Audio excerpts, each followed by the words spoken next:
Disappearance in the ocean.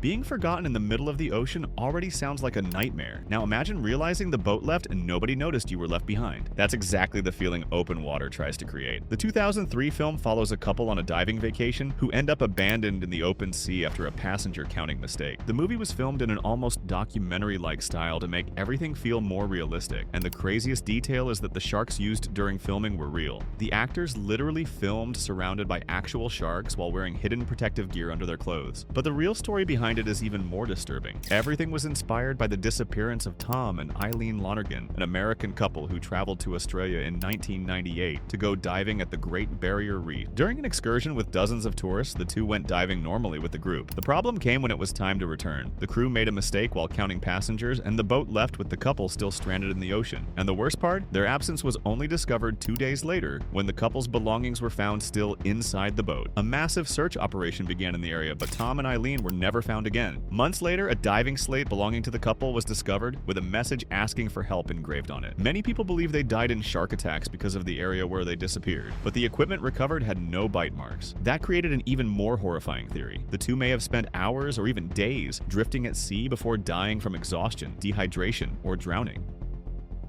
The Exorcism of Emily Rose. This movie follows the trial of a priest accused of causing Emily Rose's death during an exorcism. The film blends horror with courtroom drama and leaves the audience questioning real possession or severe mental illness. But the real story behind it is somehow even worse. The movie was inspired by the case of Anneliese Michel, a German girl raised in an extremely religious family during the 1970s. Everything began when she was only 16 years old and started suffering frequent seizures. Doctors diagnosed her with epilepsy, and she began treatment with strong medication. But as time passed, Annalisa started showing increasingly disturbing symptoms. She claimed to hear voices, said she saw demonic faces, and believed she was spiritually condemned. The situation escalated to an unbelievable level. In some reports, she said she constantly felt entities following her, even during prayers. Her parents eventually became convinced it wasn't just a medical problem anymore. Believing Annalise was possessed, they sought help from the Catholic Church. After a long period of insistence, 2 priests finally received official permission to perform exorcisms on her. And this is where the story becomes really disturbing. There were 67 exorcism sessions carried out over nearly an entire year.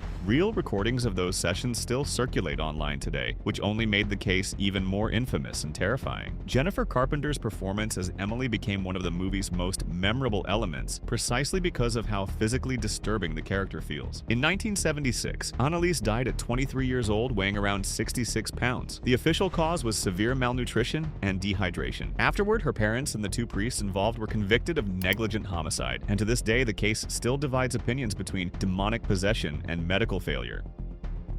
The Chainsaw Face.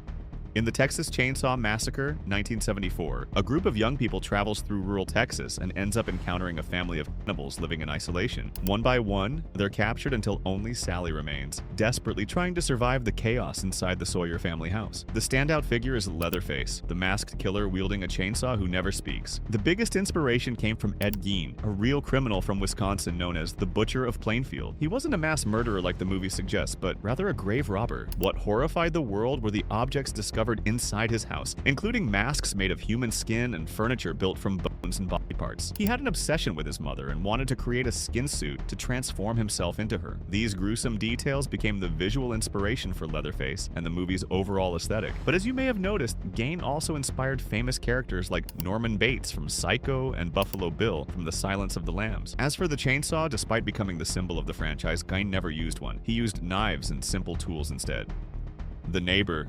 The Girl Next Door is one of the heaviest films when it comes to horror based on real crimes. It was directly inspired by the brutal murder of Sylvia Likens in 1965, considered one of the most shocking crimes in American history. The story follows David, a teenage boy living in a normal neighborhood, who begins noticing the arrival of a new girl next door, Meg. She moves in under the care of a woman named Ruth. What begins as teenage curiosity turns into a nightmare when he realizes the girl is being constantly abused inside the house, while the neighborhood watches or simply ignores it. In real life, Sylvia Likens was 16 years old when she and her sister were left under the care of Gertrude Bonisewski in Indiana. What was supposed to be temporary turned into months of extreme violence disappearance. Sylvia suffered constant physical and psychological abuse, often involving not only the woman in charge of the house, but also other children and teenagers nearby. The case became infamous not just because of the brutality, but because so many people witnessed what was happening and failed to intervene. Sylvia died in 1965 from her injuries and severe neglect. Gertrude and several others involved were convicted, but the crime left a permanent scar in American history. The movie adapts the story using different names and tells it from the perspective of the neighboring boy. Unlike more legal-focused versions of the case, this adaptation leans heavily into psychological horror. It's one of those movies without monsters or ghosts, but it stays with you long after watching. And seriously, the real case is deeply disturbing and leaves you furious at the negligence of the family and everyone around them. Don't answer the door. The Strangers from 2008 follows Kristen and James, a couple who spend the night in an isolated house after a heated argument. But everything changes when three masked strangers begin surrounding the house for no apparent reason. And the most uncomfortable part is exactly that. There's no monster or possession involved. It's just people terrorizing other people. The famous line, "Hello? Is Karma home?" came from a real experience lived by director Brian Bertino. When he was a child, strangers knocked on his door asking for someone who didn't live there. Later, he discovered it was a tactic criminals used to identify empty houses before breaking in. The movie also draws inspiration from disturbing real crimes, especially the murders committed by the Manson family in 1969. Followers of Charles Manson invaded random homes and murdered people without personal motives, simply to spread fear. Many fans also connect the film to the Ketty Cabin murders, a 1981 case where a family was found dead inside an isolated cabin in California. The crime was never fully solved, and maybe that's what makes The Strangers work so well. The killers don't want money, revenge, or anything supernatural. When they're asked why they're doing it, the answer is simple. Because you were home.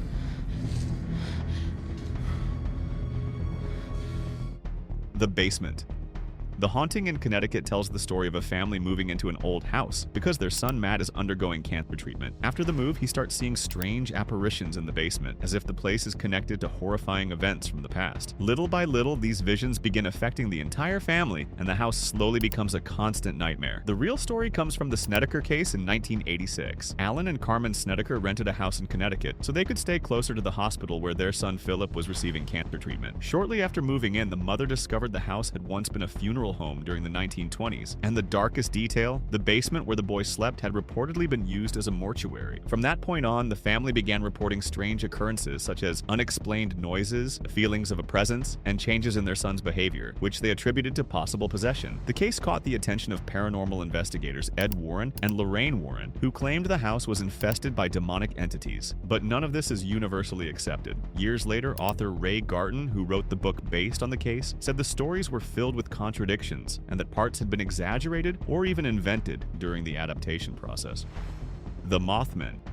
The Mothman Prophecies mixes psychological suspense with one of the most famous urban legends in the United States. In the movie, John Klein is a journalist who loses his wife after she reports seeing a strange creature. 2 years later, he ends up in Point Pleasant, where residents begin reporting sightings very similar to hers. From there, he falls into a constant state of paranoia, trying to understand whether that thing is real or just a series of terrifying coincidences. The story is based on the Mothman sightings reported between 1966 and 1967 in Point Pleasant, West Virginia. More than 100 people claim to have seen a giant humanoid creature with wings and glowing red eyes. The descriptions were so consistent that the story became one of the country's most famous urban legends. The case became even more famous after the Silver Bridge disaster in 1967, when the bridge collapsed and killed 46 people. Some witnesses claimed they saw the creature near the bridge shortly before the collapse, which led many people to associate the Mothman with warnings of tragedy, even without any concrete proof of that. These reports were gathered by journalist John Keel, who published the book The Mothman Prophecies,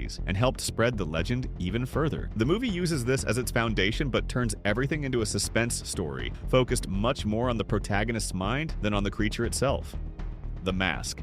In The Black Phone, we follow Finney Shaw, a boy kidnapped by a killer known as the Grabber. Trapped inside an isolated basement, Finney begins receiving calls on a disconnected phone, hearing the voices of previous victims trying to help him escape. The movie became one of horror's biggest recent hits precisely because the atmosphere feels terrifyingly believable, and that didn't happen by accident. Even though the supernatural aspect is completely fictional, the villain was heavily inspired by real serial killer cases from the 1970s, especially John Wayne Gacy, known as the Killer Clown. Gacy lured teenagers teenagers with promises of jobs, parties, or entertainment tricks before murdering them. Just like in the movie, he built a fake friendly image to gain young people's trust. Joe Hill, the author of the original story and a son of Stephen King, used this type of criminal as the main inspiration for the character. Director Scott Derrickson also added a lot of personal elements. He grew up in the suburbs of Denver during the 1970s and has said he wanted to show the constant fear many children felt during that time. And you can really feel that throughout the movie. The environment feels dangerous all the time, even before the kidnapping happens. Violent fights at school, abusive parents, and empty neighborhoods make everything feel even heavier.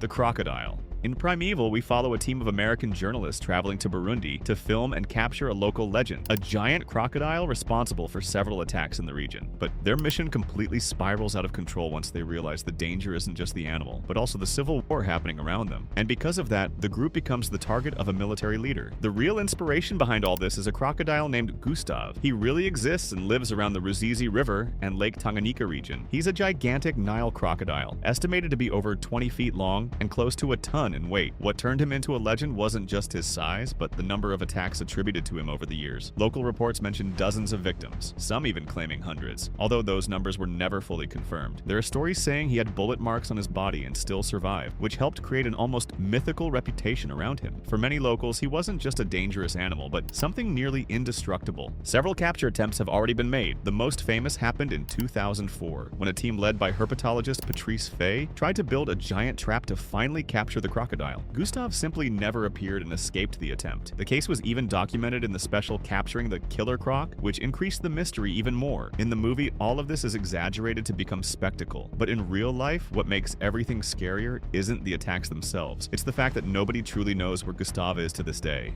The Winchester House.